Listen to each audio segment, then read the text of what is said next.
आगे बढ़ते जाए। यूपी में बीजेपी को जबरदस्त जीत मिली। माना जा रहा था कि पश्चिमी यूपी में बीजेपी कुछ खास कमाल नहीं कर पाएगी, लेकिन कैप्टन अभिमन्यु को बीजेपी ने पश्चिमी यूपी का प्रभारी बनाया और कैप्टन अभिमन्यु ने डोर टू डोर कैंपेन किया तो नतीजे चौंकाने वाले सामने आए।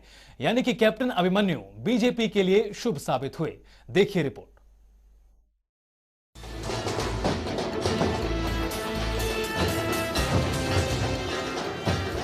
यूपी के चुनावों में कैप्टन अभिमन्यु बीजेपी के लिए एक बार फिर से शुभ साबित हुए हैं।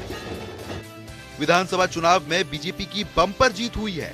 पहले चरण में पश्चिमी यूपी की 58 सीटों पर चुनाव हुआ। इनमें से बीजेपी ने 44 सीटें जीती हैं, तो वहीं दूसरे चरण में पश्चिम यूपी में 55 सीटों पर चुनाव हुआ। इनमें से बीजेपी को 29 सीटें मिली। यानी पश्चिमी यूपी के प्रभारी कैप्टन अभिमन्यु ने पार्टी को जिताने के लिए जो रणनीति बनाई वो बीजेपी की काम आई। इसलिए तो गृह मंत्री अमित शाह ने एक कार्यक्रम को संबोधित करते हुए कहा था कि किसी ने मुझसे पूछा था, आप कैप्टन अभिमन्यु को क्यों पश्चिमी यूपी का प्रभारी बनाते हैं?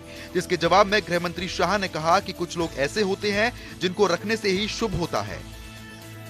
कैप्टन अभिमन्यु जी जो उत्तर प्रदेश के सह प्रभारी है, कल मुझे किसी ने पूछा कि भाई भारतीय जनता पार्टी हर बार कैप्टन को क्यों पश्चिम का सह प्रभारी बनाती है?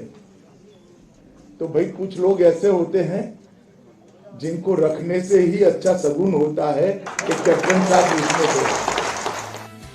वहीं केंद्रीय गृह मंत्री अमित शाह की ओर से पार्टी के लिए शुभ बताने पर पश्चिमी यूपी के प्रभारी कैप्टन अभिमन्यु ने कहा कि उनका सौभाग्य है कि राष्ट्रीय नेतृत्व का जिस तरीके से अपना स्नेहपूर्ण आशा और विश्वास उन पर रखते हुए ऐसी बात कही है, ईश्वर की कृपा से उनकी वो बात अब फलीभूत होती हुई नजर आई है। आला कमान की पार्टी कार्यकर्ताओं के प्रति ऐसी सोच ही उनकी हौसला अफजाई का काम करती है। पिछले दिनों हमने देखा कि गृह मंत्री अमित शाह जी ने आपको लकी चार्म कहीं ना कहीं कहा। उन्होंने कहा कि कैप्टन साहब है तो जीत तो होगी ही।